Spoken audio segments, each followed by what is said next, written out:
একটা room please. চলো চলো অন্য কোথাও যাই। অন্য কোনো হোটেল কেন? এই হোটেলটাই তো ঠিক আছে। না আমার মনে হচ্ছে সার্ভিস ভালো না, অন্য কোথাও চলো। এক্সকিউজ মি স্যার, এখানে আশেপাশে আর কোনো হোটেল নেই। হ্যাঁ, আমার অন্য কোথাও যেতে ভালো লাগছে না, আমার খুব কষ্ট হচ্ছে, আমি এখানেই থাকবো। আপনারা কি হাজব্যান্ড ওয়াইফ? না, কিন্তু খুব তাড়াতাড়ি আমরা হয়ে যাব। বাহ, কংগ্রাচুলেশন। আপনারা দুজনে একসাথে কতদিন আছেন? না, আমরা এই 3 বছর হলো একসাথে আছি। আরে তুমি রুম দাও না, আমাদের পার্সোনাল কথা জিজ্ঞাসা করছো কেন? বুবাই, এ কেমন ব্যবহার করছো তুমি?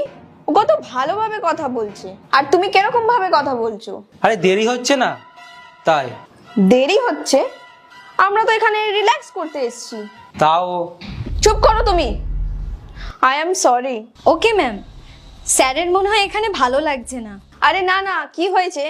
ও কাউকে আমাদের ব্যাপারে কিছু বলে না, আর কোথাও ফটো আপলোড করে না, বলে সবাই দেখলে নাকি নজর লেগে যাবে। অ্যাকচুয়ালি এইসব সম্পর্ক লুকিয়েই রাখতে হয়। তাই আমরা একেবারেই বিয়ে করব, তারপর সবাইকে বলবো। ভালো, তোমাদের চিন্তা ভাবনা খুবই ভালো। আচ্ছা, আপনি কি বিবাহিত? আমি বিবাহিত ছিলাম, কিন্তু খুব তাড়াতাড়ি আমাদের ডিভোর্স হবে।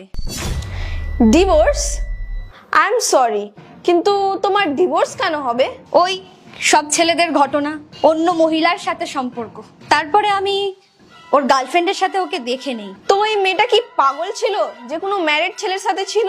ওই মেয়েটা জানতো না যে ও ম্যারিড, আমাদের দুজনকেই একসাথে ঠকাচ্ছিল।